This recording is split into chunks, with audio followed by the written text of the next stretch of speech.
අද දින අභිලාෂකාමී කාන්තා නායිකාවන්ට අගනා පාඩම් ලබා දෙන විශිෂ්ට කාන්තාවක් වන ඉන්ද්‍රා නෝයිගේ ආස්වාද ජනක අභිප්‍රේරණ කතාවක් මෙන්න. ඉන්ද්‍රා නෝයි සෑම කාන්තාවකටම ආදර්ශයක්. ඇය බලයට, කීර්තියට හෝ ධනයට උපත ලැබුවේ නැත. ඇය අභිලාෂයෙන් සහ ඇගේ මව ඇගේ හදවතේ රෝපණය කළ සිහිනයකින් උපත ලැබුවාය. ඇය ඉන්දියාවේ චෙන්නයිහි මධ්‍යම ප්‍රාන්තික නිවසකින් පැමිණියාය. සිහින, විනය සහ අධිෂ්ඨානයෙන් සන්නද්ධව අද ඇය ව්‍යාපාර ක්ෂේත්‍රයේ ලොව බලවත්ම කාන්තාවන්ගෙන් කෙනෙකි. මේ ඉන්ද්‍රා නෝයිගේ කතාවයි. 1955 දී උපත ලැබූ ඉන්ද්‍රා නෝයි සාම්ප්‍රදායික දකුණු ඉන්දියානු පවුලක හැදී වැඩුණි. ඇගේ මව ඇයට සහ ඇගේ සහෝදරියට රාත්‍රී ආහාරය අතරතුර පවා ලෝකනායකින් ලෙස සිටීමට සැලැසුවාය. එම පරිකල්පනය විශ්වාසයේ ගොඩනැඟුවාය. ඔබේ කෑම මේසේදී පවා විශාල සිහින දකින්න.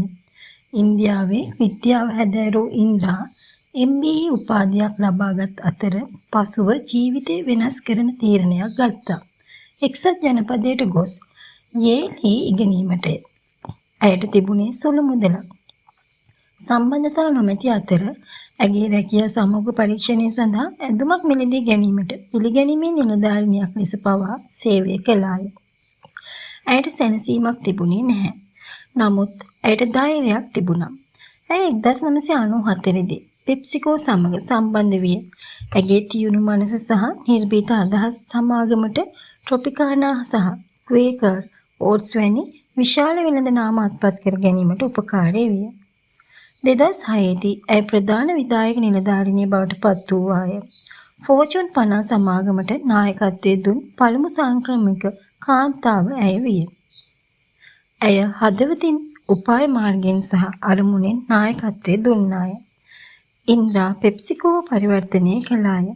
ඇය ලාභ කෙරෙහි පමණක් නොවේ, මිනිසුන් සහ ග්‍රහලෝකයේ කෙරෙහි අවධානය යොමු කළාය. ඇය යටතේ පෙප්සිකෝ සෞඛ්‍ය සම්පන්න නිෂ්පාදන නායකත්වයේ කාන්තාවන් සහ තිරසාර භාවය වැළඳගත්තාය. සැබෑ නායකත්වය සෑම කෙනෙකුම උසස් කරයි. ඉහළට ළඟා වීමෙන් පසුව පවා ඇය තරුණ කාන්තාවන්, ව්‍යවසායකයින් සහ ලෝපුරා නායකයින් දිරිමත් කරයි. ඔබේ වටිනාකම විශ්වාස කරන්න. සංවේදනයෙන් නායකත්වයේ දෙන්න. කරුණාවෙන් ශක්තිය සමතුලිත කරන්න. ඉහළටම ළඟා වනතුරු අතරතුර මුල් බැස ගන්න.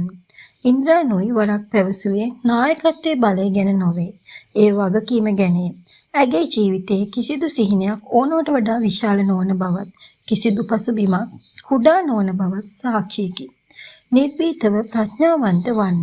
ඔබ වන්න. මේ ඉන්ද්‍රා නෝයිගේ කතාවයි. මණ්ඩල කාමරේ සදහටම වෙනස් කළ ඉන්ද්‍රා නෝයි ඔබව දිරිමත් කරන්නේ නම් තවත් සැබෑ සාර්ථක කාන්තාවක්. කතා සඳහා ඉන්ද්‍රා නෝයිගේ ගමනෙන් කාන්තා අපිට ලබාගත හැකි පාඩම්. අංක 1.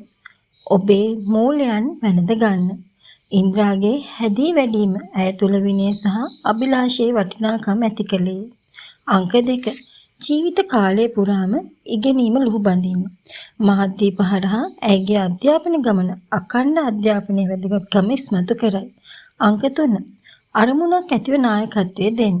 ව්‍යාපාර සාර්ථකත්වයේ සමාජ වගකීම සමග පෙළගස්වා ගැනීමට ඇයගේ කැපවීම බලවත් ආදර්ශයක් සපයයි. අංක 4. බාධක බිඳ දැමීම. පුරුෂාධිපත්‍ය දරන කර්මාන්තයක ඉන්ද්‍රාගේ නැගීම නොපසුබට උත්සාහයේ සහ දැක්මේ බලපෑම පෙන්නුම් කරයි. නායකත්වයේ නිර්වචනය කිරීමට අපහසුය. හොඳ නායකත්වයේ ඊටත් වඩා දුෂ්කරය. නමුත් ඔබට පෘථිවියේ කෙළවර දක්වා මිනිසුන් ඔබව අනුගමනය කිරීමට හැකිනම් ඔබ විශිෂ්ට නායකයෙකි. ඉන්ද්‍රා නෝයි 1955 දී ඉන්දියාවේ මදුරාසියේ උපත ලැබූ ඉන්ද්‍රා ක්‍රිෂ්ණාමූර්ති නෝයි සාම්ප්‍රදායික දෙමළ බ්‍රාහ්මණ පවුලක හැදී වැඩුණි. ඇගේ මව ඇයට සහ ඇගේ සහෝදරියට නායකත්ව භූමිකාවන්හි තමන්ව මවා ගැනීමට දිරිගැන්වීමෙන් ඇගේ අභිලාෂය පෝෂණය කළ අතර බොහෝ විට ඔවුන් අගමැතිවරුන් හෝ ජනාධිපතිවරුන් ලෙස සිතින් මවා ගනිමින් කතා ලිවීමට පෙළඹවූහ. ඉන්ද්‍රා අධිෂ්ඨානශීලීව අධ්‍යාපනය හැදෑරූ අතර මදුරාසි ක්‍රිස්තියානි විද්‍යාලයෙන් භෞතික විද්‍යාව, රසායන විද්‍යාව සහ ගණිතය පිළිබඳ උපාධියක් ලබා ගත්තාය. පසුව ඇය කල්කටාවේ ඉන්දියානු කළමනාකරණ ආයතනයෙන් MBA උපාධියක් සම්පූර්ණ කළාය. තවදුරටත් වර්ධනයක් අපේක්ෂා කරමින් ඇය යේල් කළමනාකරණ පාසලට ඇතුළත් වීමට එක්සත් ජනපදයට ගියාය. එහිදී ඇය 1980 දී රාජ්‍ය හා පෞද්ගලික කළමනාකරණය පිළිබඳ ශාස්ත්‍රපති උපාධියක් ලබා ගත්තාය. යේල් විශ්වවිද්‍යාලයෙන් උපාධිය ලැබීමෙන් පසු ඉන්ද්‍රා සාර්ථක වෘත්තියක් ආරම්භ කළාය. බොස්ටන් උපදේශන සමූහය වැනි ඉහළම සමාගම් සමග වැඩ කළාය. 1994 දී ඇය පෙප්සිකෝ ආයතනයට සම්බන්ධ වූ අතර එහිදී ඇගේ උපාය මාර්ගික දැක්ම සැලකිය යුතු අත්පත් කර ගැනීමට හේතු විය. ඇගේ නායකත්වය සහ නව්‍ය චින්තනය ඇයව ශ්‍රේණිගත කිරීම හරහා ඉදිරියට ගෙන ගියාය.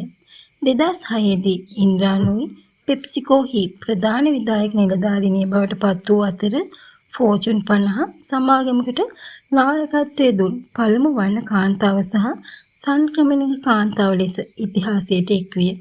ඇගේ වසර 12ක සේවා කාලය තුළ ඇය සමාගම සෞඛ්‍ය සම්පන්න නිෂ්පාදන පිරිනැමීම සහ තිරසාර මුලපිරීම් කරා මෙහෙය වූ අතර ඇයගේ අරමුණක් සහිත කාර්ය සාධනය දර්ශනය මූර්තිමත් කළාය. නියත වශයෙන්ම චෙන්නයි සිට පෙප්සිකෝහි නායකත්වය දක්වා වූ ගමන අද දින අභිලාෂකාමී කාන්තා නායිකාවන්ට අගනා පාඩම් ලබා දෙයි.